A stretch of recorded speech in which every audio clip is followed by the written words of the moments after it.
Itu norma atau itu norma atau nilai, Kak? Itu nilai gitu. Kenapa? Karena itu relatif atau berlaku hanya di satu masyarakat tertentu saja gitu. Oke, kayak gitu ya, itu nilai. Nah, kemudian ada apa lagi di sini? Ya, kemudian yang kedua ada norma. Apa yang dimaksud dengan norma? Norma itu adalah petunjuk yang harus dijalankan dalam kehidupan masyarakat.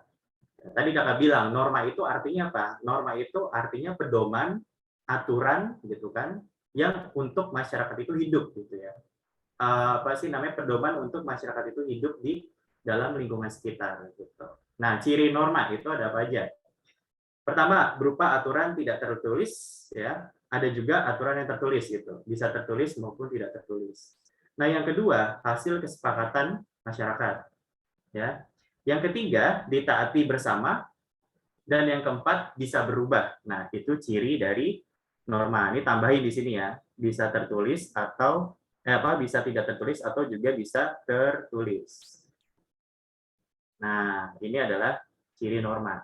Nah, berarti kesimpulannya, kalau norma itu apa? Norma itu dia sifatnya mutlak.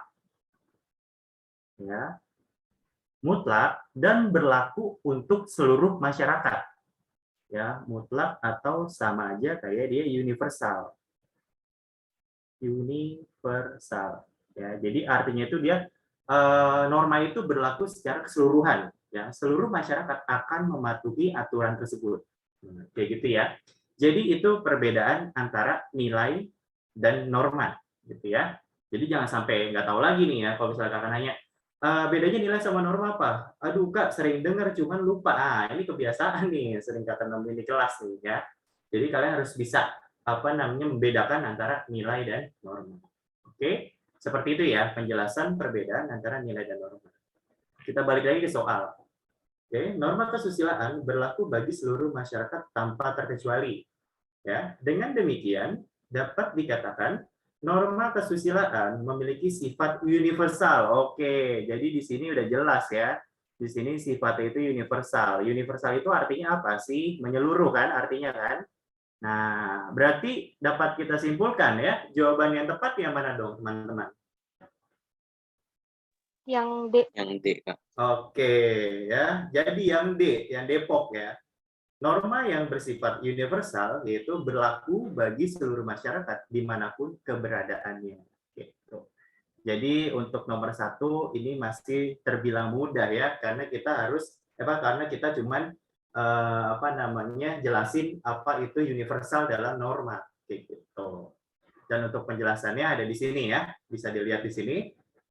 Oke, nilai sosial dan norma sosial. Oke, sebelum kita lanjutkan, ya mungkin ada pertanyaan dari kalian, silakan. Kalau ada yang mau ditanyakan, boleh. Ada teman-teman semua yang mau ditanyakan? Belum ada, Kak. Nah, kenapa? Siapa itu tadi? Belum ada. Oke.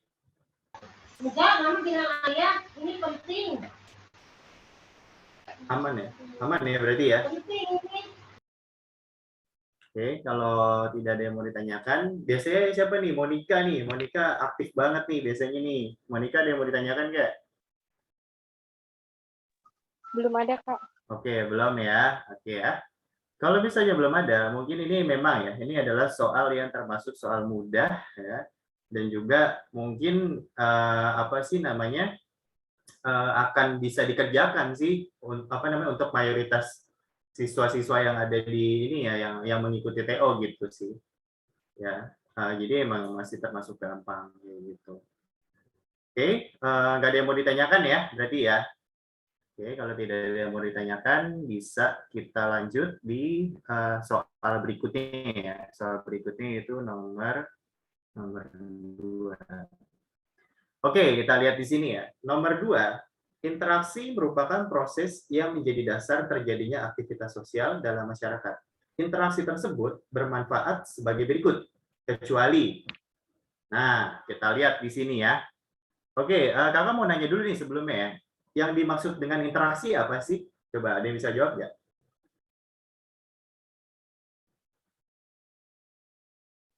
Ada yang bisa jawab? Apa sih yang dimaksud dengan interaksi? Coba apa jawab aja, walaupun misalnya apa sih agak-agak bingung nyusun kalimatnya gitu kan. Nah, coba nggak apa-apa, interaksi apa sih? Gitu. Timbal balik. Ya, kalau ngomongin interaksi berarti kan hubungan timbal balik kan ya. Timbal balik siapa? Timbal balik antara orang yang satu dengan orang yang lainnya gitu kan. Yang namanya interaksi pasti paling enggak ada dua orang gitu kan. Kalau misalnya sendiri berarti dia tidak berinteraksi dengan manusia gitu.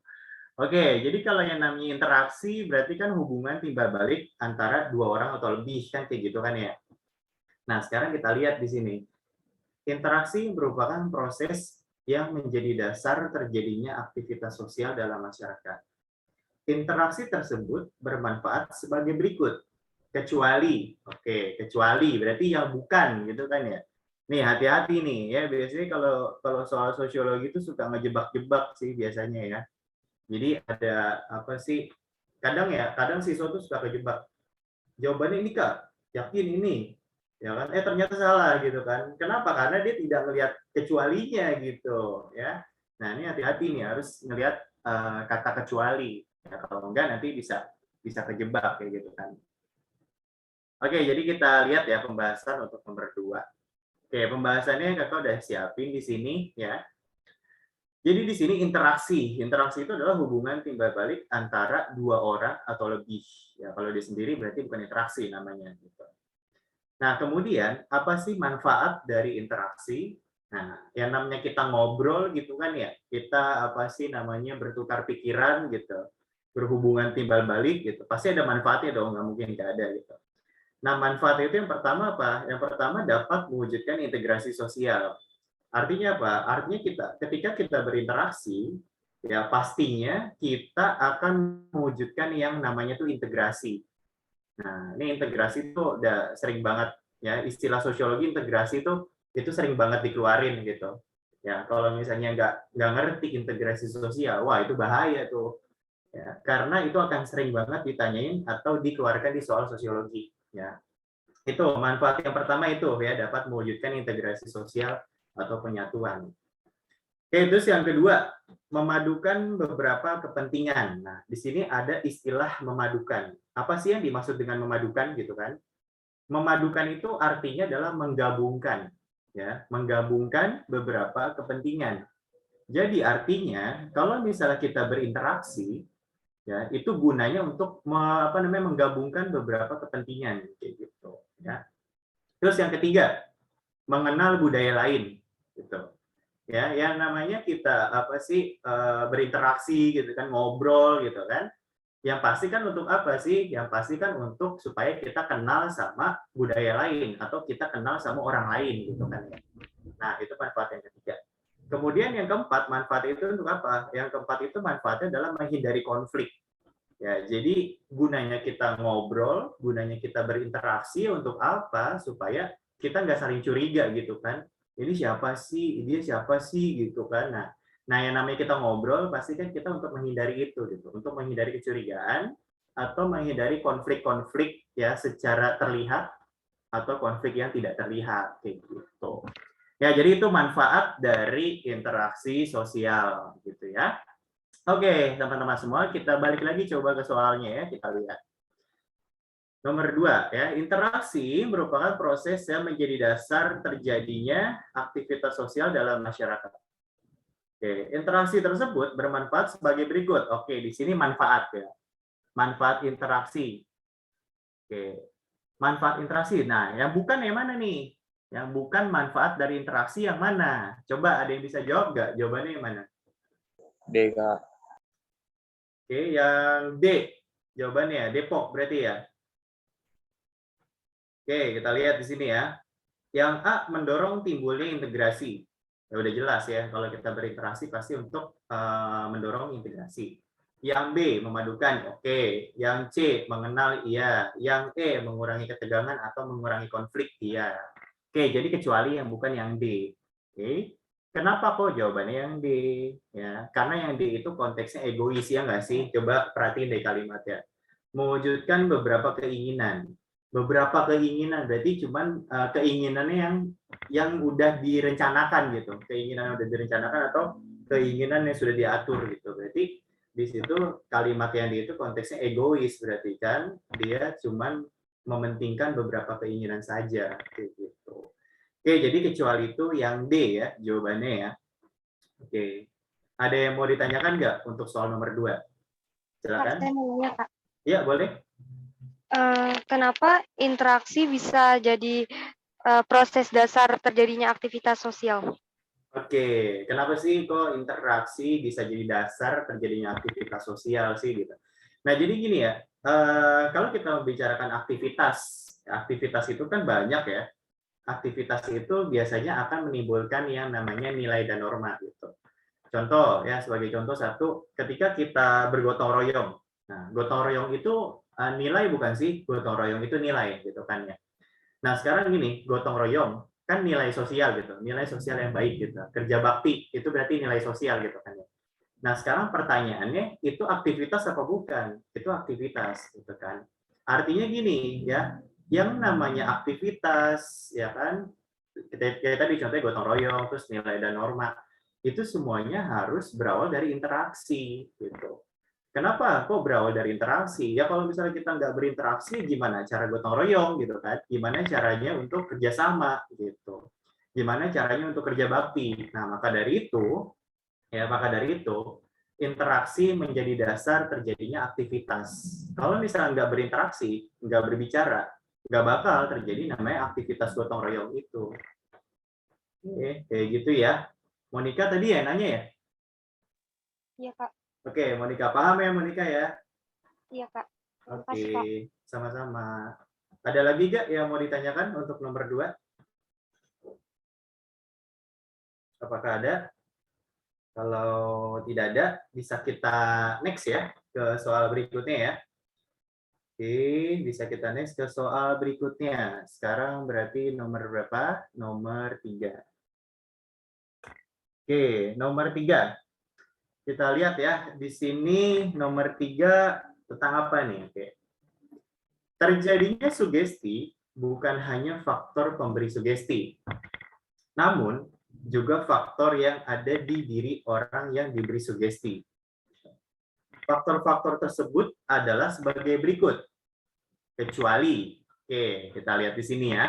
Di sini ada namanya apa sih sugesti.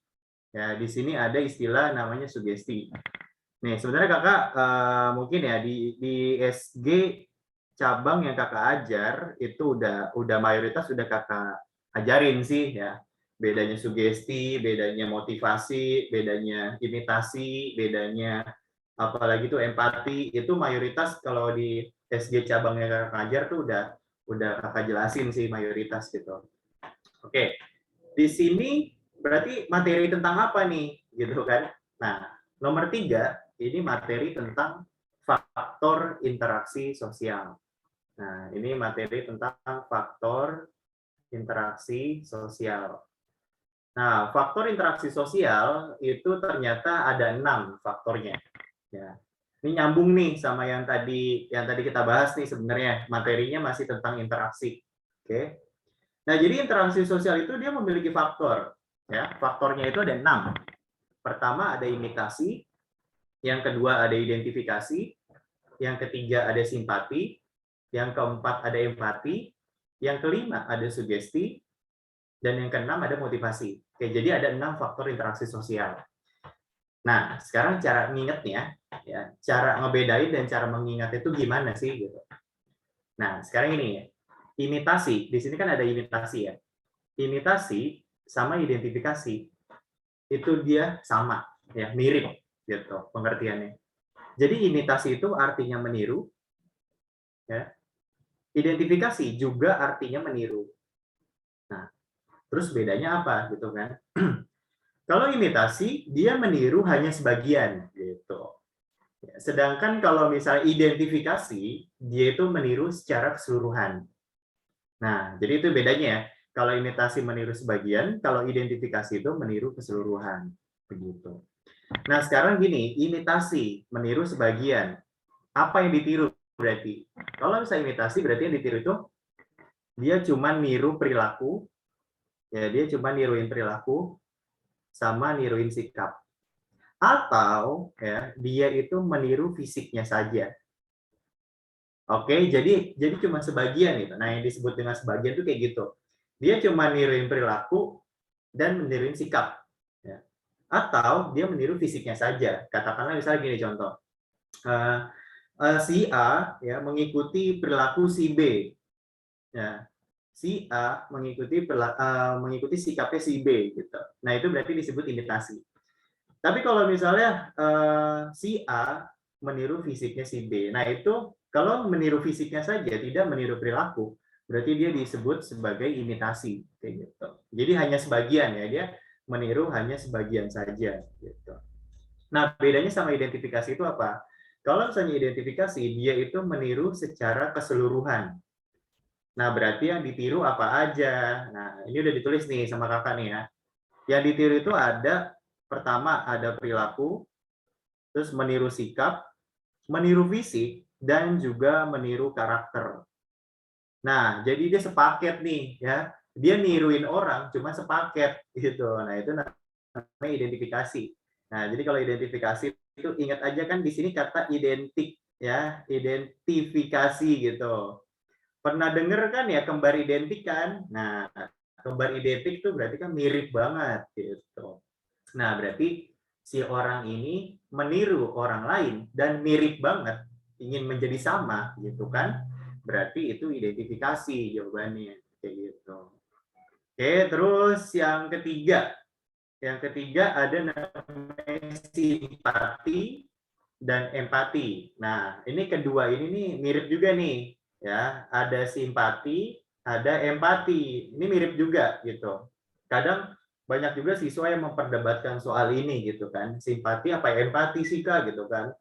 Ini kan kalau kayak gini-gini simpati harus oke ya. Jadi memang ada perdebatan juga, banyak perdebatan di sini. Tapi Kakak tekankan ya di sini ya. Kalau simpati, ya simpati itu artinya perasaan. Kalau empati itu artinya tindakan gitu. Nah, bedanya apa berarti gitu? Ya udah jelas kalau misalnya kita ngelihat korban gempa atau korban bencana. Ya misalnya, ih kasihan ya mereka kena bencana gitu kan. Kasihan ya mereka ya kena apa? Kena banjir gitu. Ya udah kalau perasaan saja itu simpati. Nah, itu kan cuma ih kasihannya itu simpati berarti. Ya tapi kalau misalnya ih kasihannya mereka kena gempa gitu, kena banjir, kita bareng-bareng kasih sumbangan yuk ke mereka. Nah, itu namanya empati berarti. Oke.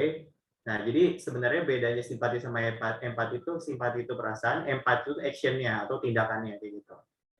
Ya. Terus sugesti. Ya, sugesti itu artinya pengaruh. Oke. Ini juga nih mirip ya. Ada sugesti. Nah, terus ada motivasi. Nah, ya. Sugesti artinya apa? Sugesti itu artinya pengaruh. Nah, sama motivasi itu artinya pengaruh gitu. Lah terus bedanya apa gitu kan? Kalau misalnya sugesti, dia itu mendapat pengaruh secara tidak sadar. Oke. Ini nggak sadar, tapi kalau motivasi itu dia pengaruhnya secara sadar. Kayak gitu ya. Jadi itu bedanya sugesti sama motivasi. Misalnya contoh, kalau sugesti itu berarti dia pengaruh tapi nggak sadar. Misalnya ini nggak pernah dengar orang kena hipnotis kan ya? Nah, orang kena hipnotis itu dia berarti pengaruh secara tidak sadar gitu. Artinya dia dipengaruhi orang lain dan dia ngerasa iya apa sih si orang yang dipengaruhi itu iya aja gitu. Oh iya disuruh ini iya, disuruh itu iya kayak gitu. Berarti kesimpulannya apa sih? Kalau sugesti ya, kalau orang terkena sugesti berarti apa? Dia itu apa? Tidak tidak kritis kan ya? Dia nggak kritis gitu kan, dia maksudnya bukannya kritis orangnya gitu ya, maksudnya tidak kritis tuh apa sih maksudnya tuh dia berpikirnya nggak logis gitu kan, nggak kritis gitu pikirannya.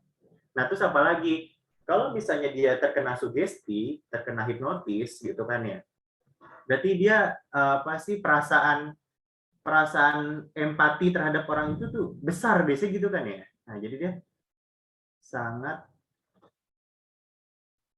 nurut. Nah, sangat nurut oleh orang.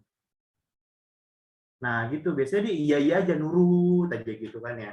Nah, itu disebut sugesti namanya. Gitu. Jadi dia nggak berpikir kritis, nggak berpikir logis gitu kan ya. Terus habis itu dia sangat nurut oleh orang gitu. Iya aja kayak gitu loh. Kalau misalnya disuruh ngapain gitu.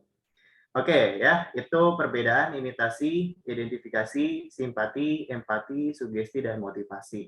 Ya, kita balik dulu ke soalnya ya. Kita lihat di soalnya. Yang ditanya apa sih? Oke. Di sini terjadinya sugesti bukan hanya faktor pemberi sugesti, namun juga faktor yang ada di diri orang yang diberi sugesti. Nah, maksudnya apa? Jadi sugesti itu nggak cuma dari orang hipnotisnya gitu, tapi ini juga ada pengaruh dari si orang yang kena hipnotis gitu. Nah, orang yang kena hipnotis ini gimana maksudnya gitu kan?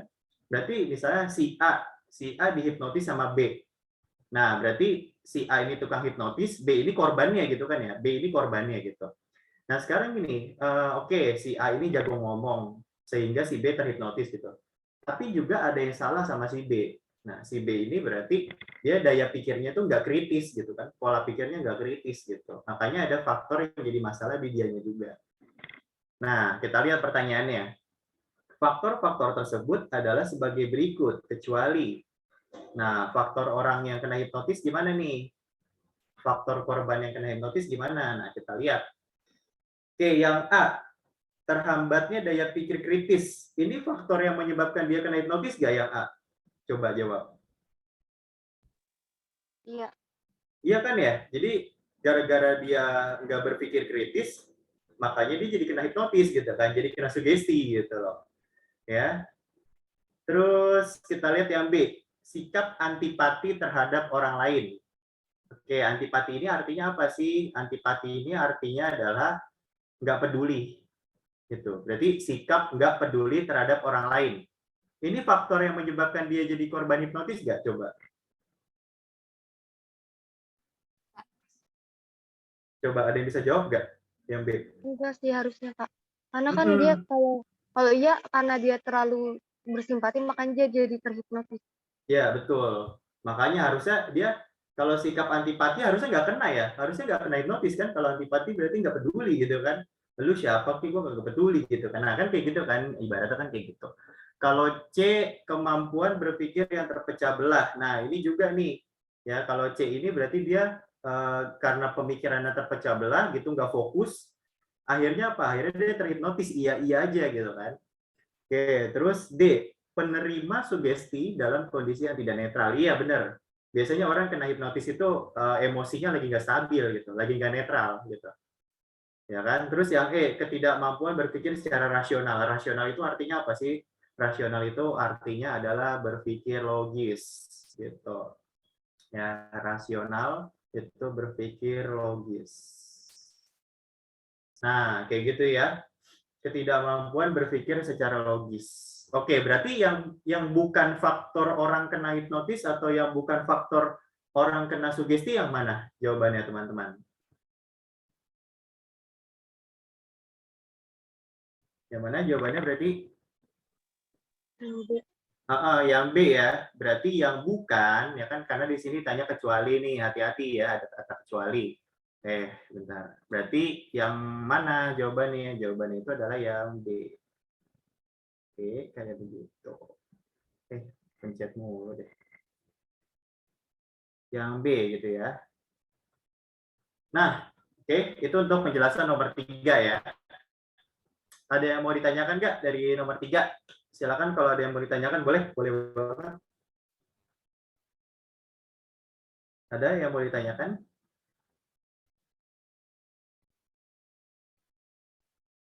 Paham ya, berarti ya. Sebenarnya kalau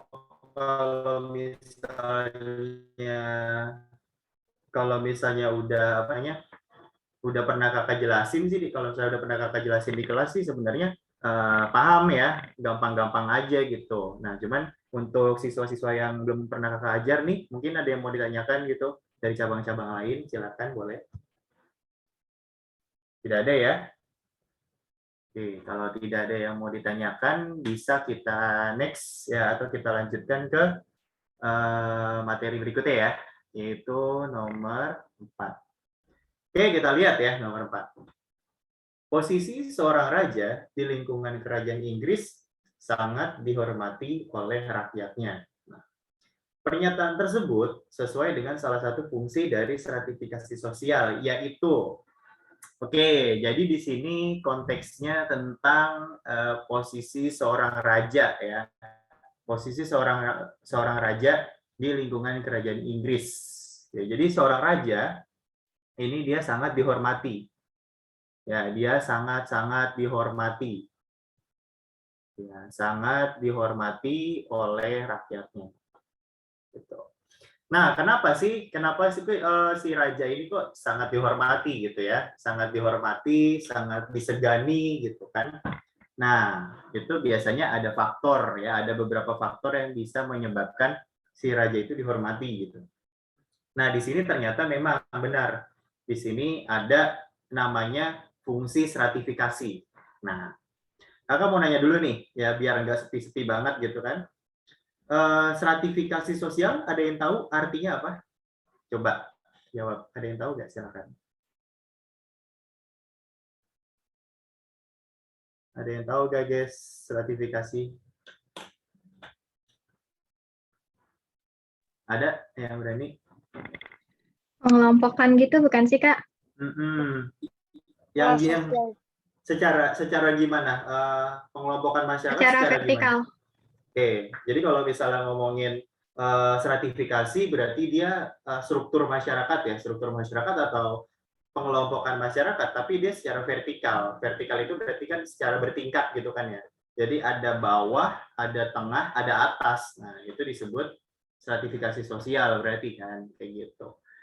Nah, sekarang gini ya, kita lihat fungsi daripada stratifikasi sosial sesuai dengan ilustrasi tadi, katanya si raja ini sangat dihormati nih di kerajaan Inggris gitu kan ya. Jadi dia dihormati, disegani. Kenapa kok bisa kayak gitu? Nah, ternyata ada fungsi stratifikasi sosial yang membuat seorang raja itu jadi dihormati kayak gitu. Oke, kita lihat dulu pembahasan nomor 4 ya. Nah, di sini kakak udah kasih pembahasannya ya, ada pembahasannya di sini. Nah, jadi gini, ada struktur sosial ya, ada materi tentang struktur sosial. Oke, materi struktur sosial ini tuh dipelajarin di kelas berapa ya? Oh, 11. Ya, kalau kakak nggak salah sih, itu kelas 11 ya, kalau nggak salah gitu. Nah, jadi struktur sosial itu ada 2. Oke, pertama ada disebut diferensiasi sosial, dan yang kedua ada namanya stratifikasi sosial. Gitu. Nah, diferensiasi sosial itu adalah struktur masyarakat secara horizontal. Ya, garis horizontal gimana tuh? Ingat ya, garis horizontal itu berarti ke samping ya, ke kanan atau ke kiri. Nah, itu diferensiasi. Nah, kemudian ada namanya stratifikasi sosial dan dia itu bentuknya vertikal. Vertikal itu berarti garis atas atau ke bawah gitu kan. Kita lihat di sini diferensiasi sosial atau horizontal ya. Contohnya apa? Nah, contohnya itu suku, agama, ras, jenis kelamin, profesi. Itu contoh dari diferensiasi sosial. Sekarang fungsinya untuk apa? Oke, jadi di sini ada fungsi daripada diferensiasi ya. Fungsinya untuk apa sih? Fungsi dari diferensiasi itu adalah untuk menyamakan hak dan kewajiban. Itu yang pasti yang pertama. Yang kedua, mengidentifikasi keberagaman masyarakat. Oke, jadi kita kalau misalnya mempelajari diferensiasi sosial, maka kita bisa menyamakan hak dan kewajiban. Oke, kayak tadi contoh suku, ya suku, agama, ras, jenis kelamin, profesi, itu semuanya hak dan kewajibannya sama, gitu kan. Oke, terus apalagi mengidentifikasi keberagaman. Udah jelas kalau kita belajar diferensiasi, kalau kita tahu diferensiasi, berarti kita bisa melihat perbedaan di dalam masyarakat kan kayak gitu kan. Nah, jadi itu fungsi daripada diferensiasi sosial. Nah, terus struktur yang kedua ada namanya struktur stratifikasi sosial. Oke, stratifikasi sosial adalah struktur sosial yang secara vertikal, gitu ya, secara vertikal atau dia bentuknya itu atas sama bawah, gitu kan. Contohnya apa? Contohnya itu jabatan, pangkat, penghasilan, kasta, tingkat pendidikan. Nah, itu adalah stratifikasi sosial. Nah, jadi apa sih namanya stratifikasi itu adalah hubungan masyarakat atau struktur sosial secara vertikal. Nah, fungsinya untuk apa? Oke, fungsi daripada stratifikasi itu fungsinya adalah pendistribusian ya, untuk pendistribusian hak dan kewajiban gitu. Jadi artinya apa? Kalau misalnya kita belajar stratifikasi, nah pasti gini kan ya, pasti kan gambar gini nih, kayak samping nih, gambar di samping nih. Nah, gambar itu ada apa sih? Gambar segitiga gitu kan ya. Di sini ada lapisan atas disebutnya ya kelas atas. Terus yang di sini tuh kelas menengah gitu kan ya. Nah, terus apalagi di sini kelas bawah. Nah, sekarang kenapa sih kok bisa sih ada masyarakat yang dibedain kayak gitu kan. Nah, jadi gini ternyata ya teman-temannya, kenapa kok ada kelas atas, kelas menengah, ada kelas bawah. Kelas atas ya, itu biasanya orangnya itu punya prestis. Ya, dia tuh punya prestasi gitu kan, punya penghargaan gitu. Dan dia biasanya orang yang paling atas di kelas atas itu dia punya privilege, punya keistimewaan. Nah, jadi nggak mungkin dong kok orang yang punya keistimewaan kita taruh bawah. Nah, itu hal yang mustahil di dalam masyarakat. Ya, pasti orang yang punya privilege, orang yang achievement, yang punya pencapaian yang lebih, pencapaian yang tinggi, itu dia pasti di atas naruhnya. Oke, terus apalagi orang yang nggak punya privilege, orang yang nggak punya apa sih namanya, nggak punya kemampuan gitu kan, atau misalnya dia punya kemampuan tapi sedikit gitu atau rendah, maka dia akan ditaruh di lapisan yang paling bawah gitu kan ya. Nah, jadi itu ya. Nah, sekarang gini, tadi fungsinya untuk apa? Untuk pendistribusian hak dan kewajiban. Nah, maka dari itu kelas atas ya, kelas atas, terus apa lagi? Kelas menengah, ya ada kelas menengah, terus ada kelas apa lagi tadi, kelas bawah. Itu dia pasti hak dan kewajibannya beda, nggak mungkin sama gitu kan.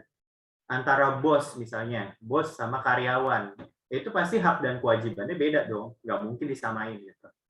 Terus itu contoh dari pendistribusian hak dan kewajiban. Kemudian fungsi dari stratifikasi untuk apa? Untuk pembagian spesialisasi pekerjaan. Gitu. Jadi pembagian spesialisasi pekerjaan. Tadi misalnya ada bos, ada manajer, ada karyawan. Nah, pasti masing-masing tingkatan itu dia punya spesialisasi pekerjaan yang berbeda gitu kan. Misalnya karyawan atau buruh itu tuh kerjanya tuh memproduksi barang gitu kan. Manajer mengawasi jalannya distribusi barang misalnya gitu. Terus bos mengawasi perusahaan. Nah, itu dia pasti setiap tingkatan ya pekerjaannya itu beda-beda kayak gitu. Nah, terus fungsi yang ketiga apa? Membedakan prestis dan penghargaan. Yang nggak mungkin kan orang yang pendidikannya tinggi, orang yang jabatannya tinggi, nggak mungkin dia taruh bawah gitu. Itu pasti ada namanya stratifikasi kayak gitu, ya. Oke, jadi itu ya perbedaan antara struktur diferensiasi sosial dan juga struktur stratifikasi sosial gitu. Oke, kayak gitu ya. Nah, sekarang kita bentar ya. Kok nggak bisa di ini? Oke. Nah, sekarang kita balik lagi ke nomor 4. Ya. Nomor 4 ini, posisi seorang raja di lingkungan kerajaan Inggris sangat dihormati oleh rakyatnya. Pernyataan tersebut sesuai dengan salah satu fungsi dari stratifikasi sosial, yaitu, oke, teman-teman semua mungkin ada yang bisa menjawab, silakan kalau ada yang bisa menjawab, boleh. Yang C, Kak. Oke, yang C. Pendistribusian hak istimewa secara objektif. Oke, benar sih ya. Jadi tadi kan kakak bilang ya, di sini dia pendistribusian. Nah, udah jelas banget sih sebenarnya. Ya, di sini kan pendistribusian hak dan kewajiban gitu kan. Udah jelas jawabannya itu adalah yang C gitu ya. Nah, apa sih yang dimaksud di sini? Ada istilah namanya hak-hak istimewa yang objektif. Objektif itu artinya apa sih? Ya namanya objektif berarti dia apa sih secara logis gitu kan, secara rasional, itu namanya objektif berarti. Dia itu secara logis. Ya artinya apa? Artinya ya seorang raja dihormati, disegani, ya pasti dia naruhnya di atas gitu. Dia posisinya di atas. Terus siapa lagi? Misalnya rakyat jelata ya, rakyat jelata ya mereka rakyat pasti taruhnya di bawah gitu kan ya. Nah, itu berarti secara objektif, ya secara logis, bukan secara subjektif kayak gitu. Oke, seperti itu ya. Jadi kira-kira itu untuk pembahasan nomor 4. Ada yang mau ditanyakan nggak untuk nomor 4? Silakan kalau ada yang mau ditanyakan, boleh. Silakan teman-teman, kalau ada yang mau nanya, nggak apa-apa, nggak usah malu-malu ya. Lumayan sih, masuk YouTube sih. Nggak tahu masuk apa enggak sih. Oke, ada yang mau ditanyakan?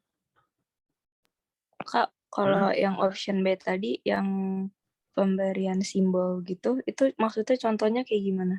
Oke, bentar ya. Yang B, pemberian simbol gaya hidup bagi setiap warga masyarakat. Nah, apa sih yang dimaksud dengan pemberian simbol? Pemberian simbol gaya hidup bagi setiap warga masyarakat. Kalau misalnya pemberian simbol itu kayak ini, kayak apa sih? Ada namanya teori interaksi simbolis. Ya, ada namanya interaksi simbolik. Jadi gini nih, nggak tahu sih kakak udah pernah jelasin atau belum sih. Cuman seingat kakak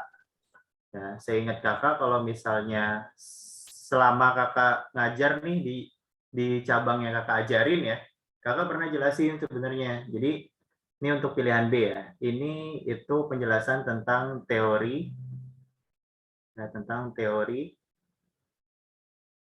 interaksi, ya, teori interaksi simbolik. Nah, jadi ada namanya teori interaksi simbolik gitu ya. Nah, itu teorinya apa sih? Itu teori tentang pemaknaan simbol atau pemberian simbol, dan dalam simbol tersebut itu ada maknanya gitu, ada artinya. Contoh simpelnya gini misalnya. Pernah ngelihat lampu merah kan ya? Lampu merah itu ya kan? Terus dia pas lagi di jalan nih, dia nyala nih warna merah gitu. Itu artinya apa berarti? Kalau lampu merah. Berhenti.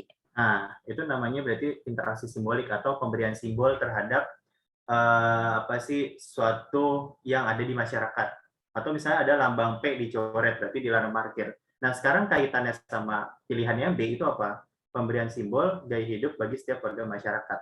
Contoh gini misalnya, ada orang yang rumahnya gede, mobilnya banyak, terus kerjanya hedon.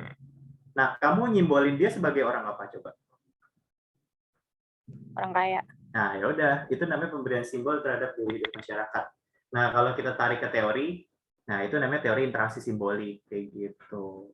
Paham ya untuk option yang B ya, atau penjelasan pilihan yang B ya?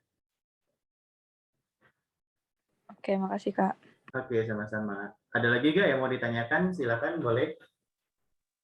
Kak, kalau yang option yang A itu gimana, Kak?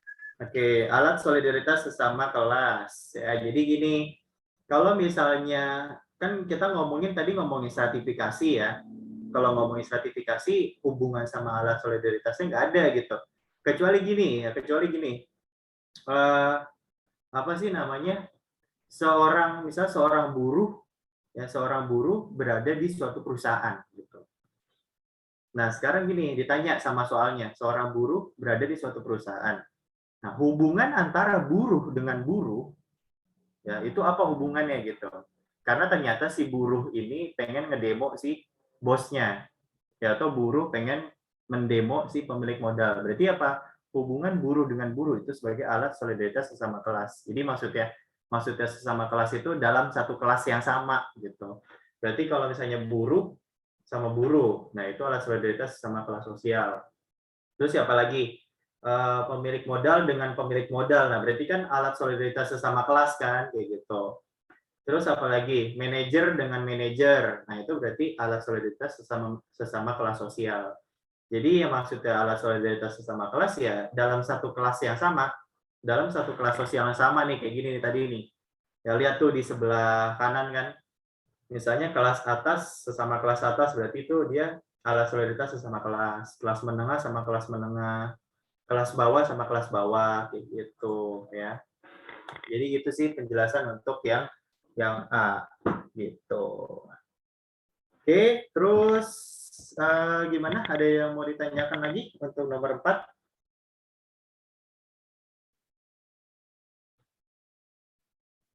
Gimana? Ada yang mau ditanyakan lagi nggak? Aman ya, nggak ada ya. Oke, kalau misalnya nggak ada yang mau ditanyakan, kita bisa lanjut ya ke soal nomor 5 ya. Oke, nomor 5 kita lihat di sini ya. Bentar ini.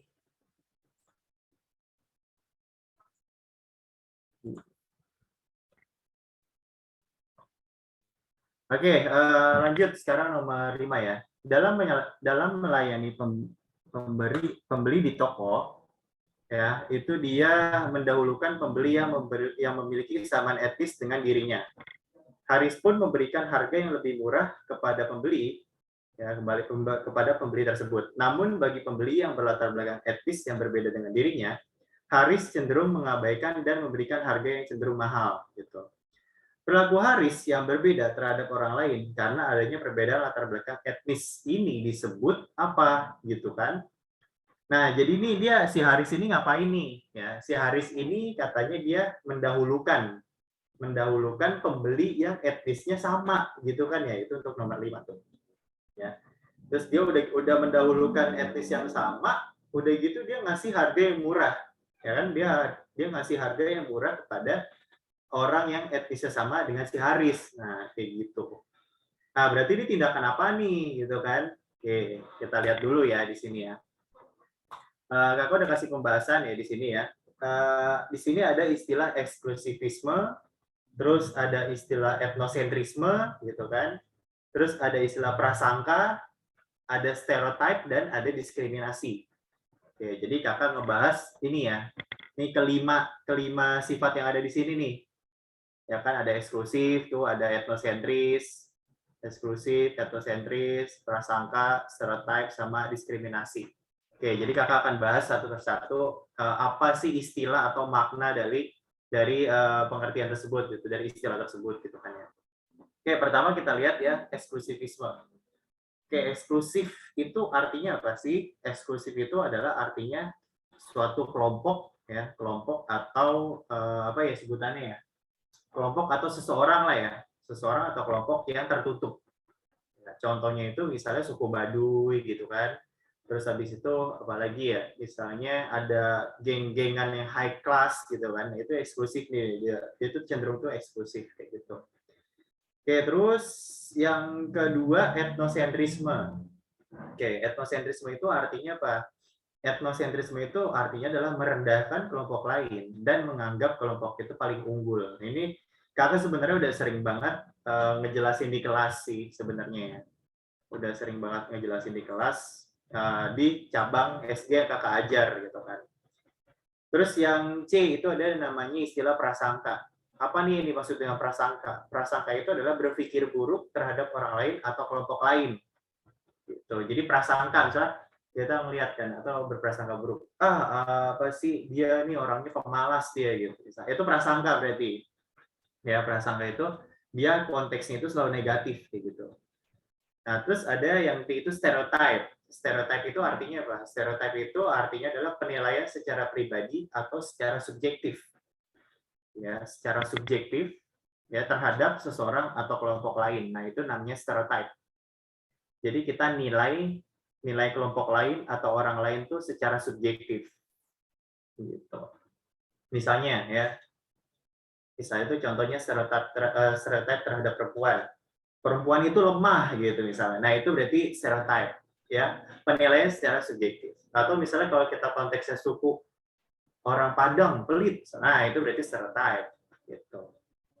Oke, jadi kayak gitu ya. Stereotip itu adalah pengecapan terhadap suatu kelompok. Gitu kan. Itu namanya stereotip. Terus yang E, diskriminasi. Diskriminasi itu artinya apa? Diskriminasi adalah tindakan membeda-bedakan terhadap orang lain atau kelompok lain. Nah, jadi misalnya si A karena merasa keluarganya, nah maka si A didahulukan untuk melakukan vaksin, misalnya gitu. Ya kan kalau vaksin kan rame ya, berkerumun gitu kan. Nah, kalau vaksin itu rame, daftar dulu segala macam. Tiba-tiba orang yang ngadain vaksin ini, ya itu dia ada keluarga, punya keluarga. Nah, keluarganya didahulukan supaya nyelak nggak melewatkan antrian gitu, nyelak tuh langsung gitu. Nah, itu berarti diskriminasi namanya, kayak gitu ya.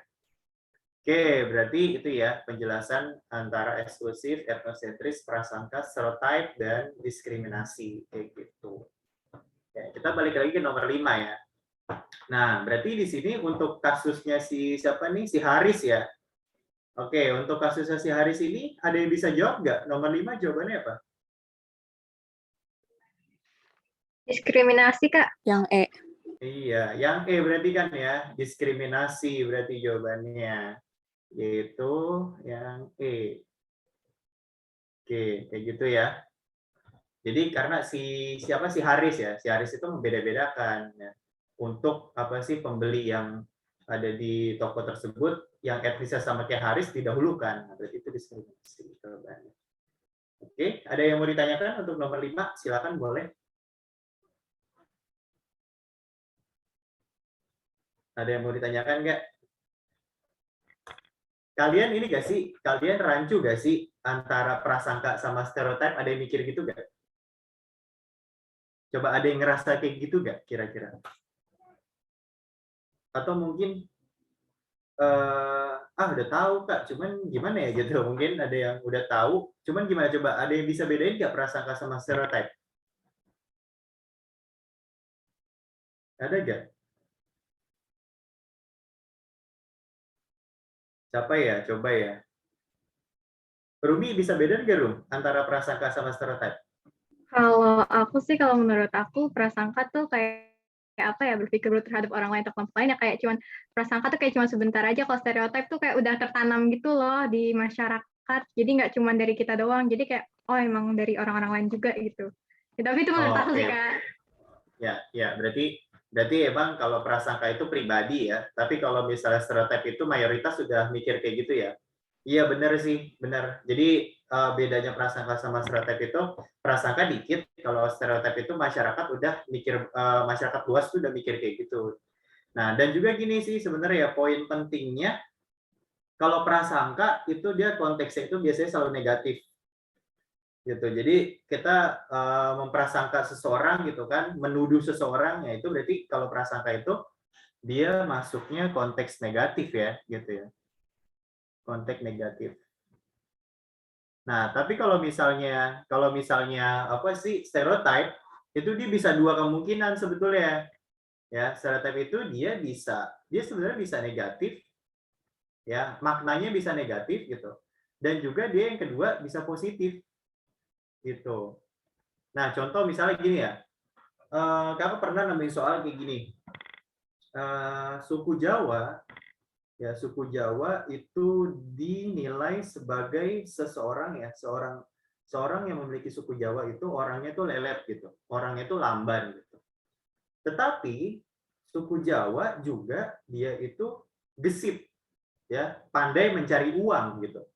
Nah, berarti di situ ada dua kemungkinan kan ya. Berarti stereotip itu bisa negatif dan juga bisa positif sebetulnya gitu. Jadi stereotip itu selamanya nggak negatif gitu, dia akan ada positif juga. Tapi kalau prasangka biasanya konteksnya itu selalu negatif kayak gitu sih. Sama benar ya tadi yang Rumi bilang, kalau prasangka itu juga dia cuman sedikit orang yang bilang gitu. Tapi kalau misalnya stereotip itu udah banyak orang yang bilang gitu, dan mayoritas masyarakat sudah udah mengakui itu gitu loh. Kayak gitu sih ya bedanya. Ada yang mau ditanya nggak? Ada yang mau ditanya, teman-teman? Baik, Kak. Prasangka itu lebih ke kayak ke perasaan seseorang aja gitu nggak sih? Iya, emang sih maksudnya gini, prasangka itu kayak ya misalnya ada orang lagi kesel ya, misalnya orang lagi kesel sama orang Jawa misalnya gitu kan. Dibilangin orang Jawa apaan sih gitu kan, kelemar-kelemar misalnya gitu. Nah, itu benar juga. Jadi prasangka tuh kayak kalau kita lagi kesel sama orang itu ya bawa-bawanya rasis gitu kan. Itu prasangka benar. Terus kadang juga kalau misalnya kita punya temen nih 2 orang. Nah, teman kita nih dua-duanya orang Jawa gitu kan. Nah, misalnya kita kesel sama si orang yang pertama gitu. Terus kita nggak kenapa-napa nih sama orang yang kedua gitu. Nah, dikatain nih yang pertama nih, ah lu emang nih orang Jawa nih lemot banget orangnya gitu kan, kayak gini. Terus sedangkan yang orang kedua orang Jawa juga sebenarnya, cuman nggak dikatain gitu kan. Nah, emang benar prasangka itu juga kadang kita lagi kesel sama orang itu gitu, makanya kita katain kayak gitu. Nah, itu prasangka. Ya benar ya Monica ya. Oke, kayak gitu. Ada lagi yang mau ditanyakan? Silakan, boleh.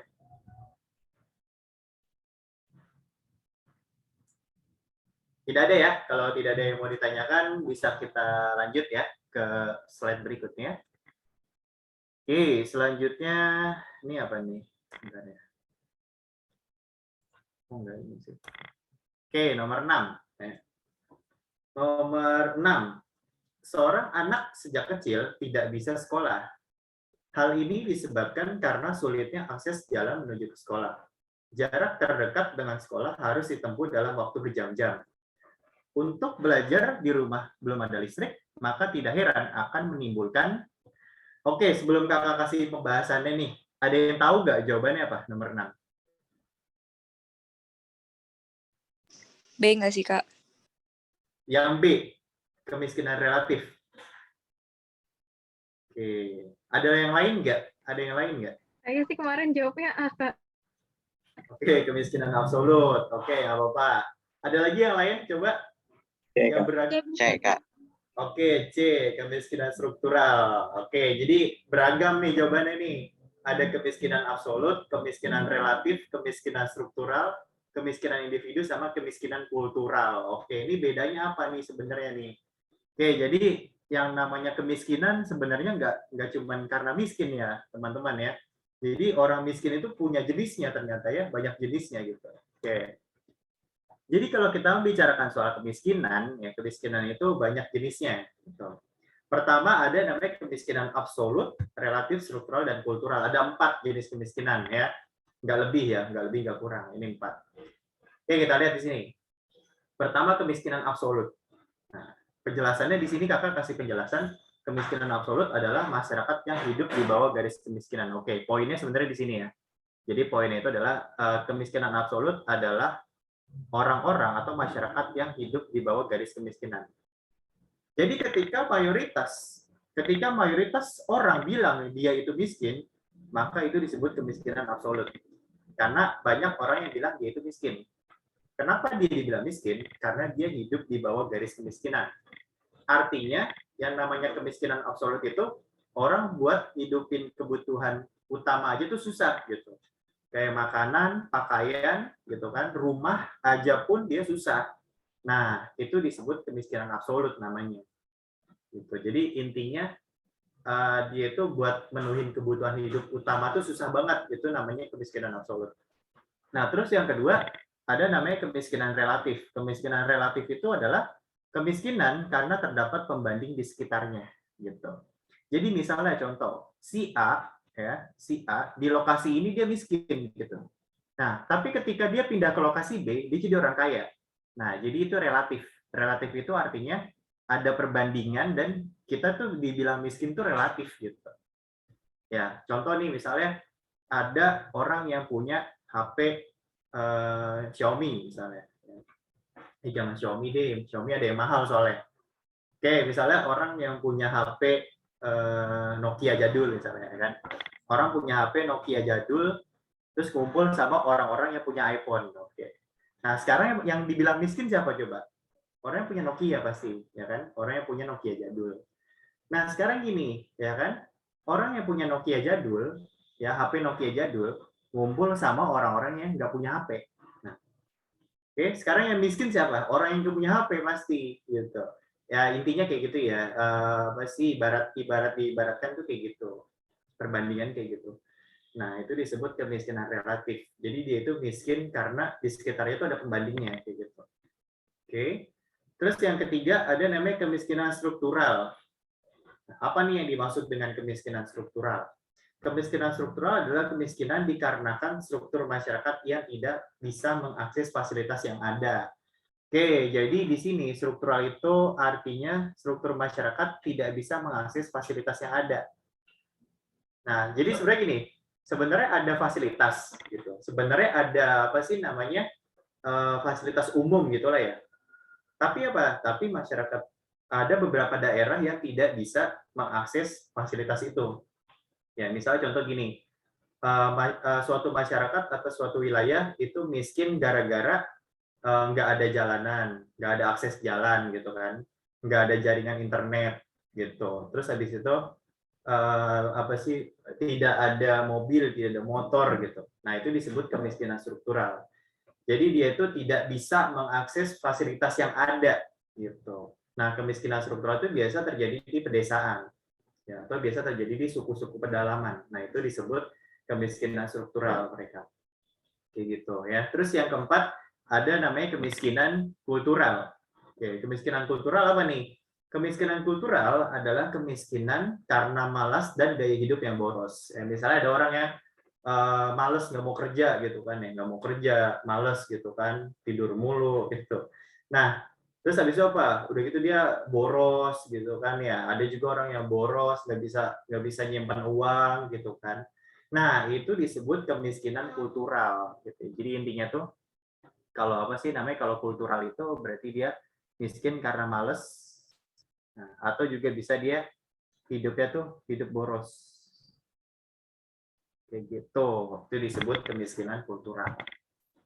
Oke ya, berarti kalau kita lihat di sini, seorang anak kecil tidak bisa sekolah. Hal ini disebabkan karena sulitnya akses jalan. Oke, di sini udah jelas sebenarnya guys ya. Oke, jadi di sini udah jelas nih teman-teman semua ya. Jadi di sini karena ada sulit akses, ya, sulit akses jalan menuju sekolah. Berarti apa kesimpulannya? Nggak ada ini dong, nggak ada apa fasilitas gitu kan ya, nggak ada jalan, nggak ada akses jalan gitu. Terus apalagi jarak terdekat dengan sekolah harus ditempuh dalam waktu berjam-jam. Oh, berarti ini daerah terpencil banget nih, ya. Ini daerah terpencil banget. Ini daerah, wah nggak tahu deh, anta beratah dah pokoknya. Anta berantan di daerah nih pokoknya. Nah, berarti ini apa? Ini kemiskinan yang dimaksud nomor 6 ini adalah disebut kemiskinan yang C, yaitu kemiskinan struktural. Karena dia miskin karena kondisi apa tadi? Karena kondisi kebijakan pemerintah ya, yang membuat lokasi itu terpencil dan tidak ada fasilitas umum di daerah tersebut. Kayak gitu.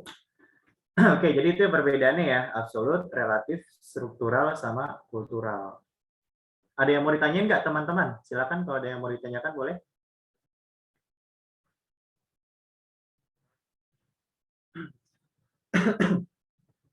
Ada yang mau ditanyakan? Saya mau nanya, Oh iya, boleh. Silakan Gatan. jenis-jenis kemiskinan itu ada 4 ini doang atau ada lagi kayak yang lain? Oke, jadi ya sebenarnya gini, kalau misalnya kita ngomongin jenis kemiskinan, sebenarnya 4 doang sih ya. Yang apa sih kalau dalam bahasan sosiologi ya, khususnya sosiologi. Kalau sosiologi itu cuma 4, ya, absolut, relatif, struktural, sama kultural. Tapi gini, tapi di bahasan geografi ya, kalau nggak salah sih geografi atau di mana gitu. Kakak tuh pernah nemu kemiskinan apa ya pasti ya? Oh, kemiskinan musiman. Ada kemiskinan musiman gitu. Jadi kalau nggak salah apa ya, geografi apa gitu, lupa. Kemiskinan musiman atau pengangguran musiman gitu kalau nggak salah. Itu di geografi ada ya. Jadi kemiskinan musiman itu adalah contohnya kayak petani. Nah, ketika dia belum panen itu dia miskin ya. Maksudnya miskin artinya ya nggak punya duit gitu kan, orang belum panen gitu. Nah, tapi ketika dia udah panen, dia dapat duit gitu. Nah, itu apa sih namanya kemiskinan musiman itu kalau nggak salah di geografi ya, bukan di sosiologi gitu. Tapi secara umum kalau di sosiologi itu cuma 4 yang ada di sini kayak gitu. Gimana Gatas? Paham ya? Terima kasih, Kak. Oke, ada lagi yang mau ditanyakan? Nggak ada ya? Oke, kalau nggak ada, kan kita udah 60 menit lebih nih ya. Oke, sekarang kakak minta request soal dari kalian. Kalian udah dapat link soalnya belum? Apa belum? Udah belum sih? Udah, Kak. Udah ya? Oke. Kalau misalnya udah ada. Oke. Bentar ya, kakak baru lihat chat nih. Oke, jadi kalau misalnya udah dikasih, coba kakak apa sih namanya minta request aja dari kalian soal yang pengen dibahas yang menurut kalian susah atau bingung itu yang mana, coba silakan. Boleh?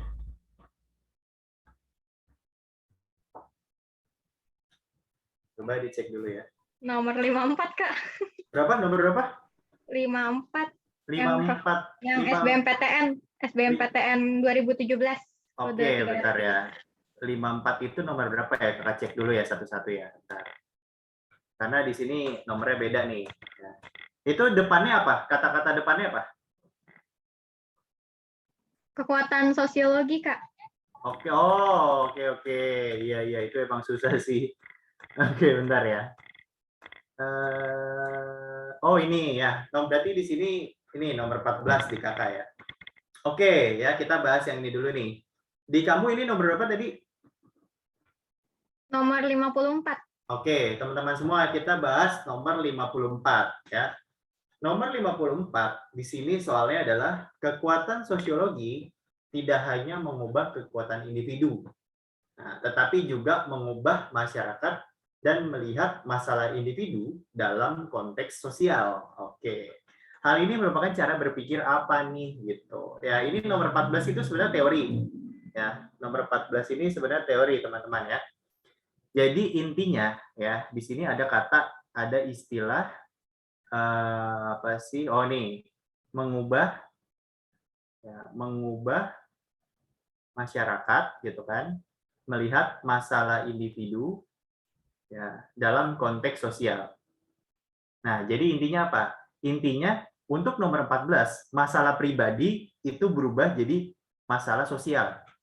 Masalah nih, kakak ulang ya. Nomor 14 ini teori tentang yang mengubah yang awalnya tadinya itu masalah pribadi, terus dia berubah jadi isu publik atau masalah sosial gitu. Nah, di sini ada kakak pembahasannya. Jadi ini adalah teori imajinasi sosiologi. Ya, teori imajinasi sosiologi itu teorinya C. Wright Mills. Nah, ini C. Wright Mills ini siapa? C. Wright Mills ini adalah tokoh sosiologi ya, yang memiliki teori imajinasi sosiologi. Oke, jadi ternyata untuk nomor 14 nomor 54 ini ya, ini adalah sesuatu yang di mana isinya itu mengubah masalah pribadi, nih kakak bilang tadi ya, mengubah masalah pribadi itu menjadi isu publik, ya, ataupun sebaliknya, mengubah isu publik ya berubah menjadi masalah pribadi. Oke, contoh di sini. Di sini ada gambar. Di sini kakak jelasin. Di sini ada personal trouble. Nah, personal trouble yang berubah jadi public issue ya atau isu publik gitu. Contohnya apa misalnya? Contoh misalnya kita melakukan yang namanya bullying. Nah, kita bullying ke siapa? Kita bullying ke orang yang misalnya nggak punya tangan, orang yang nggak punya kaki gitu kan. Intinya orang yang memiliki kebutuhan khusus gitu kan. Nah, kita bully nih orang yang nggak punya tangan misalnya, nggak punya tangan gitu. Misalnya gitu ya contoh. Nah, kita ngebully nih, itu personal trouble kan, artinya kita nggak suka sama orang itu misalnya gitu. Kenapa kita ngebully ya? Karena kita nggak suka sama orang itu. Nah, tapi masalah pribadi itu akan berubah menjadi public issue ya, atau akan berubah menjadi isu publik.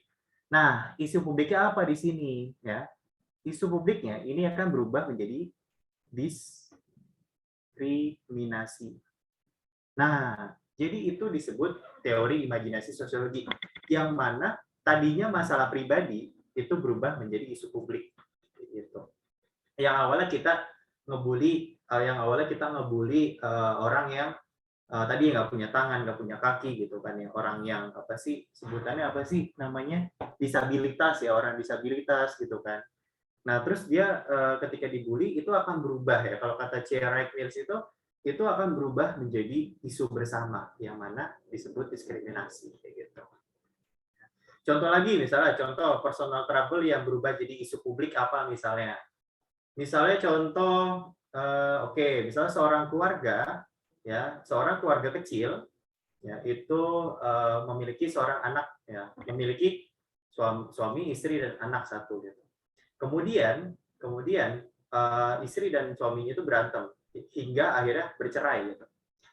Akhirnya apa? Akhirnya anaknya itu nakal, anaknya itu menyimpang gitu. Nah, itu kan tadinya awalnya personal trouble kan. Nah, ketika anaknya menyimpang, maka anak yang menyimpang ini menambah tingkat kenakalan remaja gitu. Berubah dong jadi isu publik dong kayak gitu kan. Nah, itu namanya imajinasi sosiologi gitu. Ataupun sebaliknya, bisa juga berubah isu publik berubah jadi personal trouble. Misalnya contoh apa yang isu publik berubah jadi personal trouble? Misalnya contoh sekarang pandemi kan, pandemi corona gitu kan, pandemi COVID. Nah, itu kan isu publik kan, atau disebutnya public issue gitu kan. Nah, bisa berubah gak sih? Bisa berubah gak sih jadi personal trouble? Bisa gitu. Ketika pandemi COVID, banyak orang yang di PHK, gitu. Banyak orang yang menganggur gitu kan. Nah, itu personal trouble bukan? Personal trouble. Karena yang tadinya dia kerja, pas pandemi jadi di PHK gitu kan. Nah, itu berarti directness. Nah, kalau untuk nomor 54 ya, untuk nomor 54, kekuatan sosiologi tidak hanya mengubah kekuatan individu, tetapi juga mengubah masyarakat dan melihat. Nah, udah jelas kan di sini mengubah masalah individu, mengubah personal trouble menjadi public issue gitu kan. Oke, berarti untuk nomor 54 ini jawabannya adalah yang D. Yaitu jawabannya adalah imajinasi sosiologi. Gitu. Nah, terus di sini ada generalisasi empiris, ada abstraksi realitas, ada inferensi logika, gitu kan, ada common sense. Nah, ini apa nih, gitu kan? Oke, aku udah nyiapin juga di sini pengertiannya ya. Pertama ada generalisasi empiris. Generalisasi empiris itu artinya mengeneralisir suatu pengamatan, gitu. Ya kayak misalnya kita mengeneralisir ya, misalnya sama kayak stereotip sih, kayak misalnya gini. Iya orang Batak galak-galak gitu. Nah, itu mengeneralisir kan berarti kan. Nah, itu disebut generalisasi empiris. Gitu. Jadi kita mengeneralisir suatu pengamatan ya. Kalau misalnya satu udah ketahuan orang Batak galak ya kita akan bilang semua orang Batak galak gitu. Nah, tapi sebenarnya enggak juga gitu kan. Ada beberapa yang tidak nadanya tidak tinggi, biasa-biasa aja. Nah, kalau kita berpikir general berarti generalisasi empiris namanya. Oke, terus ada lagi istilah abstraksi realitas. Artinya apa nih? Abstraksi realitas artinya menyusun suatu teori dari pengamatan. Nah, kakak pernah jelasin tentang ciri-ciri sosiologi. Ya, salah satunya itu cirinya itu adalah teoritis. Nah, ciri sosiologi teoritis itu artinya apa? Teoritis itu artinya menyusun suatu teori, menyusun abstraksi dari hasil pengamatan. Nah, jadi abstraksi realitas itu sama aja kayak teoritis, gitu ya. Sama aja kayak teoritis. Jadi menyusun teori, gitu ya. Terus inferensi logika. Oke, menarik kesimpulan berdasarkan logika, itu inferensi logika, gitu ya. Jadi kalau kita lagi penelitian atau pengamatan gitu, nah kita menarik kesimpulan berdasarkan akal sehat, logika gitu. Nah, terus yang terakhir common sense. Common sense itu kan artinya kan akal sehat ya. Oke, contoh gini deh common sense. Misalnya orang bilang gini, jangan megang api gitu. Emang kenapa gitu? Pakai nanya lagi panas lah gitu. Nah itu kan akal sehat kan. Kenapa akhirnya kita nggak boleh megang api karena panas gitu. Atau misalnya contoh gini, lu ke puncak ya kemarin gitu. Lu mau ke puncak ya besok ya gitu misalnya. Kakak nanya gitu ke teman kakak. Satu teman kakak gini, iya nih mau puncak gitu. Terus kakak bilang, kalau puncak pakai jaket ya gitu, dingin gitu kan. Oh iya. Nah itu common sense berarti. Kenapa kakak menyuruh dia pakai jaket? Ya karena dingin gitu kan. Jadi common sense itu suatu pemikiran yang logis, suatu pemikiran yang berdasarkan akal sehat gitu. Jadi ya itu common sense disebut ya, nggak ada istilah lain lagi kayak gitu. Ya. Oke, jadi itu pembahasan untuk nomor 54 kayak gitu sih. Ada yang mau ditanya nggak? Silakan kalau ada yang mau ditanya boleh. Coba kakak lihat ya di sini ya. Di chat mungkin ada yang mau nanya. Oh, oke. Ada yang minta nomor 58 ya. Nomor 58, nomor 20, nomor 8. Oke ya. Nomor 58 tuh berarti nomor 58 tuh nomor berapa sih berarti? 18, Kak. 18 ya? Oh, oke, 18 ya. Nah, kita lihat dulu ya nomor 58 ya. Nomor 58. Setiap hubungan individu di masyarakat mempunyai andil terjadinya konflik. Hal ini dikarenakan adanya perbedaan struktur dalam masyarakat yang identik dengan ya. Biasanya kalau dalam hubungan masyarakat tuh suka ada konflik gitu kan ya. Nah, itu karena apa? Karena di sini dijelasin, di sini tuh ada namanya perbedaan struktur gitu kan. Perbedaan struktur dalam masyarakat yang identik dengan apa gitu. Oke, di sini Kakak udah ada bahasan ya untuk nomor 58 ya. Jadi konflik sosial itu apa sih? Konflik itu kan artinya kan suatu proses sosial yang identik dengan pertentangan. Yang namanya pertentangan, kalau kamu atau kalian nih ya, udah menemukan kata pertentangan, ya, kalau misalnya teman-teman sudah menemukan kata pertentangan, kata perbedaan, udah pasti itu jawabannya konflik, sudah pasti berantem orang kayak gitu, itu udah jelas gitu kan. Terus konsensus, nah di sini ada istilah konsensus. Konsensus artinya apa? Konsensus itu artinya kesepakatan bersama, gitu. Itu artinya konsensus. Jadi kalau misalnya nemuin kata konsensus, konsensus apa sih artinya? Kesepakatan gitu kan, kesepakatan bersama gitu. Nah, terus simbolisasi pemaknaan suatu tanda yang tadi Kakak bilang tuh, yang di awal tadi Kakak jelasin tentang teori apa? Interaksi simbolik ya. Interaksi simbolik. Oke. Mohon maaf ya teman-teman ya, tulisannya agak jelek ya. Oke, terus itu ya, itu teori interaksi simbolik. Jadi kalau misalnya kita lihat lampu merah berarti tandanya berhenti gitu kan. Terus kalau misalnya melihat apa sih di sini, melihat lambang P ya dicoret gitu kan. Nah, itu berarti tandanya apa? Berarti tandanya dilarang parkir. Terus lambang S dicoret berarti apa? Berarti dilarang berhenti. Itulah intinya lah ya, kayak gitu. Nah, itu teori interaksi simbolik. Jadi kalau kita lihat di sini ya, berarti jawabannya yang mana nih? Kalau kayak gini nih, coba ada yang bisa jawab nggak?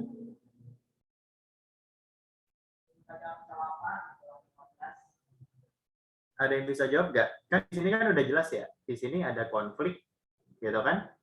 Hal ini dikarenakan adanya perbedaan struktur dalam masyarakat yang identik dengan apa? Berarti? Yang A. Yang A ya, berarti ya. Jawabannya itu yang A. Pertentangan antar kelompok sosial. Karena udah ngomongin konflik, udah jelas di situ. Ya logikanya kalau misalnya konflik ya berarti berantem gitu. Berarti bertentang gitu kan. Ada pertentangan. Gitu. Oke, ada lagi nggak yang mau ditanyakan? Nomor 20, Kak. Oke, nomor 20 tuh beneran nomor 20 di sini berarti ya? Iya, Kak. Oke, nomor 20. Nah, nih. Oke, ini agak menyebalkan sih memang sih ini. Oke, jadi nomor 20 kita lihat ya. Perselisihan yang terjadi di sektor perdagangan, industri, dan keuangan lebih memilih badan arbitrasi nasional dibandingkan melalui pengadilan biasa untuk menyelesaikan masalah. Oke, sebenarnya udah jelas sih di sini ya. Di sini tuh udah ada namanya badan arbitrasi. Nah, aku udah pernah jelasin arbitrasi juga sih ya untuk cabang SG yang Kakak ajar gitu. Oke, kita lanjut ya. Lembaga ini tidak sama dengan pengadilan biasa karena prosesnya sederhana, tidak tersedia banding, bertindak secara otonom, dan keputusan yang mengikat bagi kedua pihak yang bersengketa. Oke. Bentuk akomodasi oleh Badan Arbitrasi Nasional pada ilustrasi tersebut masuk dalam klasifikasi arbitrasi. Karena, nah kenapa gitu kan? Oke, jadi ini masuknya itu arbitrasi. Nah, yang namanya penyelesaian konflik, ya, yang namanya penyelesaian konflik atau disebut nama lainnya itu penyelesaian konflik itu nama lainnya akomodasi ya. Oke, jadi kalau saya dengar istilah akomodasi atau penyelesaian konflik itu berarti sama artinya gitu. Oke, akomodasi atau penyelesaian konflik itu ada beberapa ya, ada beberapa contoh gitu. Tapi di sini Kakak akan ngasih contoh yang sering keluar gitu. Oke, di sebelah kiri ini ada akomodasi penyelesaian konflik yang memakai pihak ketiga. Nah, di sini ada pihak ketiga. Oke. Dan yang sebelah kanan ini tidak melibatkan. Nah, berarti dia tidak melibatkan pihak ketiga. Jadi kalau misalnya yang sebelah kiri nih, yang sebelah kiri itu berarti dia pakai pihak ketiga untuk menyelesaikan konflik. Nah, tapi kalau misalnya yang sebelah kanan, nah berarti dia nggak usah pakai pihak ketiga buat menyelesaikan konflik. Nah, jadi kalau yang sebelah kanan ini, kalau misalnya 2 orang yang berantem, ya udah 2 orang itu yang menyelesaikan kayak gitu. Nggak perlu lagi pihak ketiga. Oke, kita lihat di sini ya. Pertama, untuk yang akomodasi melibatkan pihak ketiga, itu ada 4. Pertama ada mediasi, kedua ada arbitrasi, ketiga ada konsiliasi, dan yang keempat ada adjudikasi. Oke. Mediasi, artinya apa sih? Mediasi itu artinya dia ada pihak ketiga. Nah, tapi pihak ketiganya gimana? Pihak ketiganya netral. Pihak ketiga netral dan sebagai penasihat. Oke, jadi intinya kalau udah nemu pihak ketiga sebagai pihak yang netral dan pemberi nasihat kepada orang yang berkonflik. Itu udah jelas jawabannya mediasi. Terus arbitrasi. Arbitrasi pihak ketiganya ngapain? Nah, memberi keputusan mengikat. Udah jelas nih. Kalau di soal memberi keputusan mengikat, itu berarti arbitrasi jawabannya. Pihak ketiganya. Gitu. Nah, terus konsiliasi. Konsiliasi itu pihak ketiga yang mempertemukan pihak berkonflik. Nah, itu namanya konsiliasi. Nah, bentuk daripada konsiliasi, itu dia bentuknya itu lembaga. Nah, dia ini lembaga yang mempertemukan. Jadi itu si konsiliasi ya, si lembaga ini sebagai pihak konsiliasi, dia tuh cuma mempertemukan aja gitu. Mereka tuh sebagai wadah. Jadi lembaga sebagai wadah mempertemukan 2 pihak yang berkonflik, tapi nggak ikut campur tangan gitu. Nah, itu konsiliasi berarti. Ya, jadi tuh si lembaganya itu jadi wadah. Ya, si lembaganya itu jadi wadah.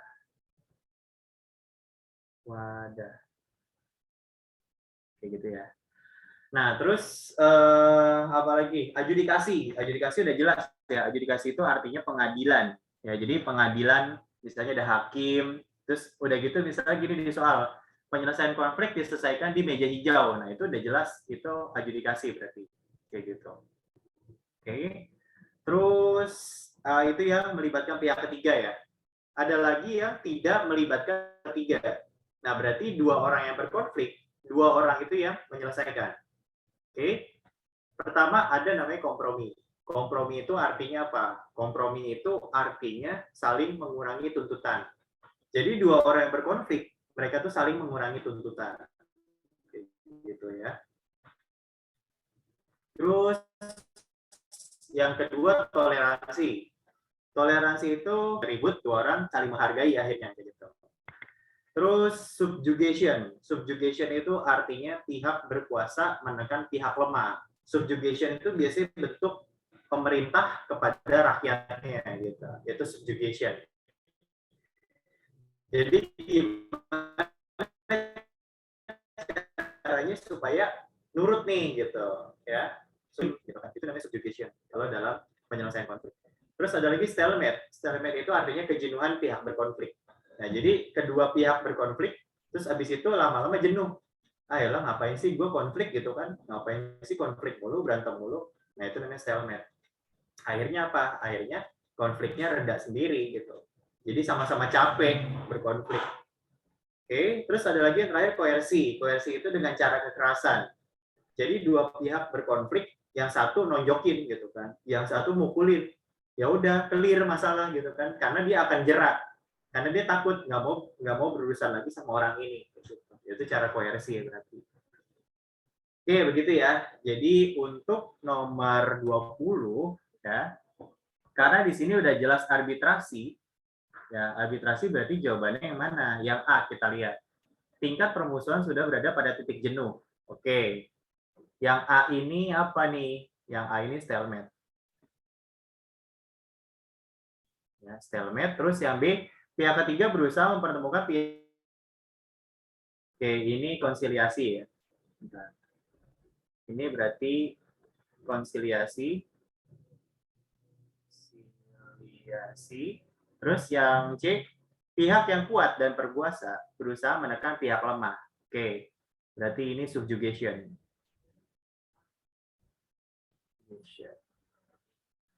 Oke, subjugation. Terus habis itu yang D kita lihat ya. Yang D itu apa sih? Pihak ketiga berusaha menengahi persengketaan antara dua pihak. Oke, yang kalau misalnya yang D ini berarti pihak ketiga berusaha menengahi persengketaan antara dua pihak. Nah ini berarti apa nih? Ini masuknya mediasi ya. Mediasi, oke gitu. Oke, yang E, pihak ketiga merupakan lembaga resmi yang keputusannya mengikat. Oke, di sini udah jelas sih keputusannya mengikat. Jawabannya berarti yang E. Berarti jawabannya E. Gitu. Oke, begitu ya. Jadi itu untuk nomor 20 gitu. Ada yang mau ditanya nggak untuk nomor 20? Silakan.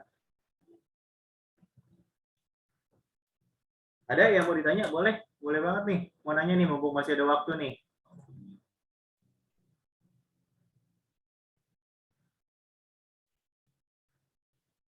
Ada yang mau ditanya? Arin mau nanya, mungkin Arin. Silakan Arin. Arin diem aja. Enggak, Kak, udah paham. Oke, ya, sip. Oke, ada lagi nggak? Paham ya? Kalau misalnya apa sih, kan 20 udah ya, 58 udah. Ada yang nanya sih nomor 8 sih. Kanui gimana Kanui? Boleh dibahas lagi nggak Kak soal nomor 8? Boleh Kak, lanjut. Mungkin Oke, soal terakhir berarti ya Kak. Oke, siap. Oke, berarti kita lanjut dulu ya soal nomor 8 ya. Soal nomor 8 itu sebentar. Oke, kita lihat di sini. Warga Kebonjeruk, Bandung melakukan demonstrasi dan aksi massa terhadap PT Kereta Api Indonesia atau KAI. Konflik tersebut disebabkan lokasi permukiman warga digusur oleh PT KAI. Nah, konflik tersebut bisa dikategorikan konflik apa, gitu kan? Nah, di sini udah jelas ya. Di sini materi tentang konflik sosial, ini udah jelas, gitu. Oke, pembahasannya di sini ya. Jadi kalau kita membicarakan konflik, ya itu pertama ada konflik menurut posisi pelaku. Terus ada lagi konflik menurut sifat pelaku. Nah, dan juga ada konflik menurut Louis Kosser. Nah, ini Louis Kosser ini siapa? Udah jelas ya kalau belajar sosiologi udah pasti ini tokoh sosiologi, nggak mungkin tokoh ekonomi gitu kan. Oke, jadi ini jenis-jenis konflik atau klasifikasi konflik gitu ya. Oke, kita lihat dulu. Pertama ada konflik menurut posisi pelaku ya. Menurut posisi pelaku, berarti menurut posisi seseorang gitu ya, menurut posisi orangnya. Nah, konflik itu ada konflik horizontal, ya, ada konflik vertikal, sama ada konflik diagonal. Gitu. Udah jelas kalau konflik horizontal, berarti kan garisnya apa sih? Kalau horizontal itu kan berarti garisnya setara, gitu ya. Garisnya itu ke samping.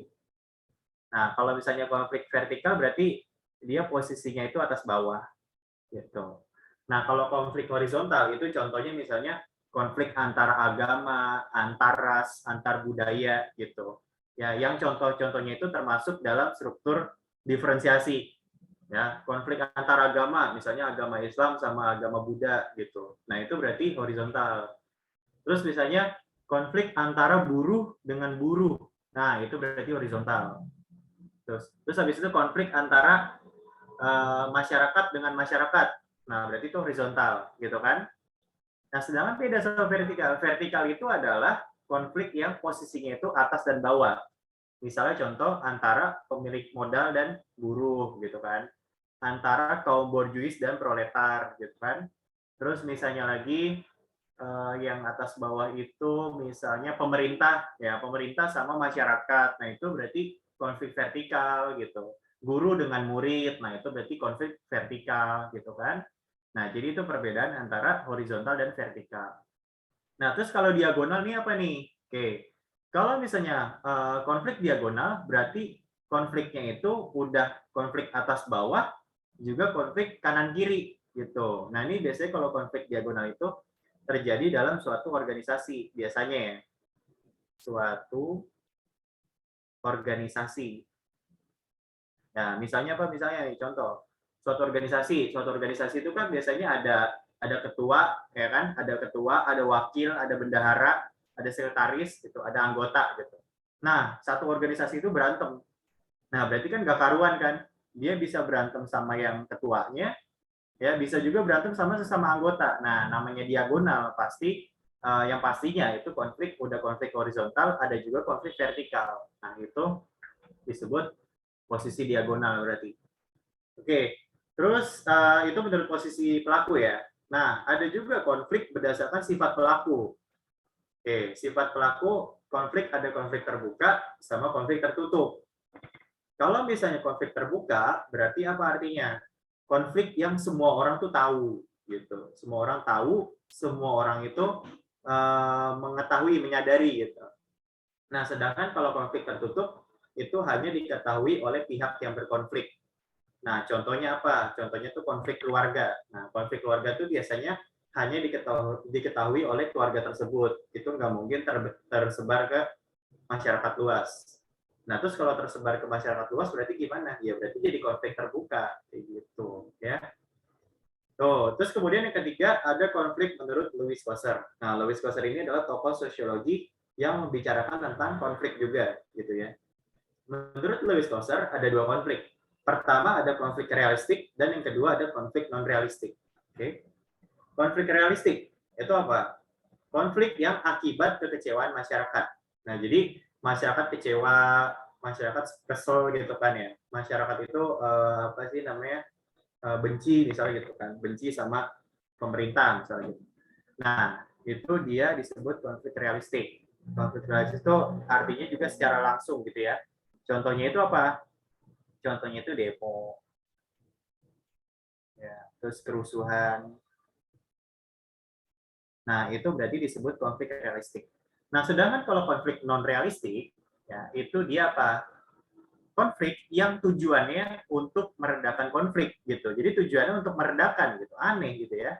Memang terkesan aneh sih. Kenapa kok untuk meredakan gitu? Kalau tadi kan realistik kan akibat kekecewaan, ya. Kalau tadi realistik itu kekecewaan, tapi kalau misalnya non realistik itu untuk meredakan konflik, ya. Atau dengan kata lain dia tidak secara langsung konfliknya. Nah, contoh daripada konflik non realistik itu apa contohnya? Contohnya itu misalnya santet, gitu kan. Terus apa lagi? Kambing hitam, gitu kan. Atau misalnya berbohong, atau misalnya berbohong. Nah, ini adalah contoh-contoh konflik yang di mana situasinya itu untuk meredakan konflik. Nah, misalnya contoh gini. Misalnya si Arin ya habis les masuk ke rumah gitu. Padahal rumahnya itu habis dipel sama emaknya gitu. Udah tuh masuk aja kan. Udah tuh habis itu ibunya bilang, "Arin ini masuk rumah" gitu kan. "Oh enggak mah, bukan aku mah. Tadi adik masuk" gitu. Ah, itu berarti kan berbohong kan. Tujuannya untuk apa? Tujuannya untuk meredakan konflik sebenarnya gitu. Untuk meredakan ketegangan gitu. Itu namanya non realistik berarti. Gitu. Tapi kalau secara realistik ya udah kalian kesel sama seseorang, kalian kesel sama suatu pihak, ya udah langsung nyatakan di situ. Gitu. Itu realistik sama non realistik. Sama ya kalau santet juga kan, santet berarti balas dendamnya lewat santet ya nggak tahu gitu kan. Pelakunya nggak tahu, pelakunya siapa, ya itu konfliknya jadi reda kayak gitu. Nah, jadi kalau kita lihat di sini ya, nomor 8. Ada yang tahu nggak jawaban yang nomor 8? Silakan kalau ada yang mau jawab, boleh.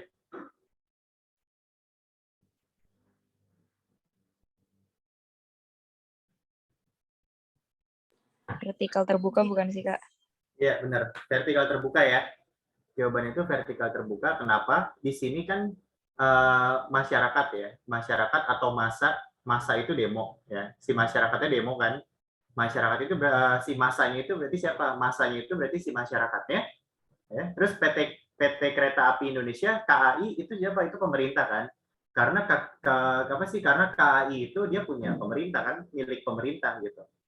Nah, berarti di sini konflik antara si pemerintah sama masyarakatnya. Nah, berarti kalau kita lihat posisinya dia vertikal gitu. Dan dengan adanya demonstrasi itu pasti orang mayoritas tahu. Nah, makanya dia vertikal dan terbuka. Kayak begitu sih jawabannya nomor 8. Oke, ada yang mau ditanya gak? Silakan kalau ada yang mau nanya boleh. Ada yang mau nanya? Boleh banget nih. Mumpung masih ada waktu dan sebelum ditutup nih, boleh banget nanya. Kak, tapi ini masih bisa termasuk konflik realistik? Oke, ya jadi gini. Kalau misalnya di sini contoh misalnya di pilihan D ya, di pilihan D. Nah, horizontalnya kita ganti vertikal. Berarti benar juga jawabannya gitu. Karena dia secara posisi dia vertikal dan menurut si Lewis Coser itu dia realistik gitu kan ya. Nah, berarti memang bisa disebut realistik juga gitu. Makanya bingung kalau pilihan yang D si horizontalnya diganti vertikal ya udah bingung kita dah nggak bisa jawab yang mana-mana gitu. Berarti jawabannya 2 gitu kan, B sama D. Nah, tapi di sini untungnya yang D horizontal. Jadi dia nggak bisa kejawab nih yang D nih gitu. Tapi kalau kamu bilang tadi berarti masuk ke realistik juga gak sih Kak? Iya, masuk benar gitu. Paham ya? Ada yang mau ditanya lagi? Silakan boleh.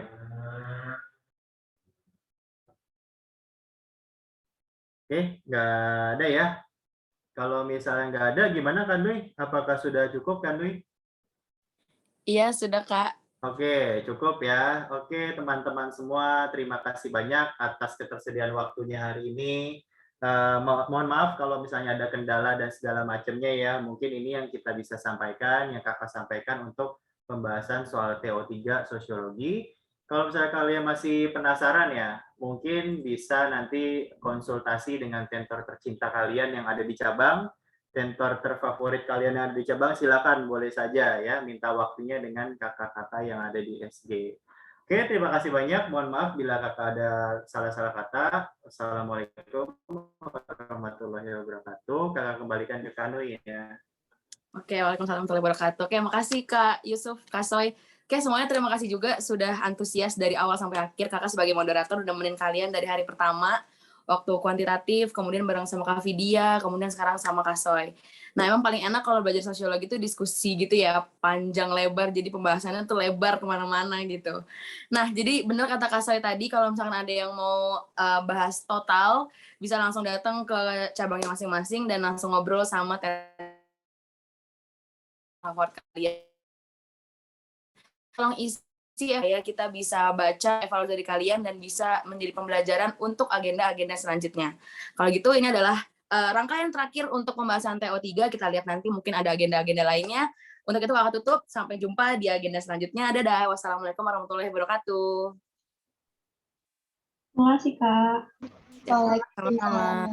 Iya, sama-sama. Pas Kak.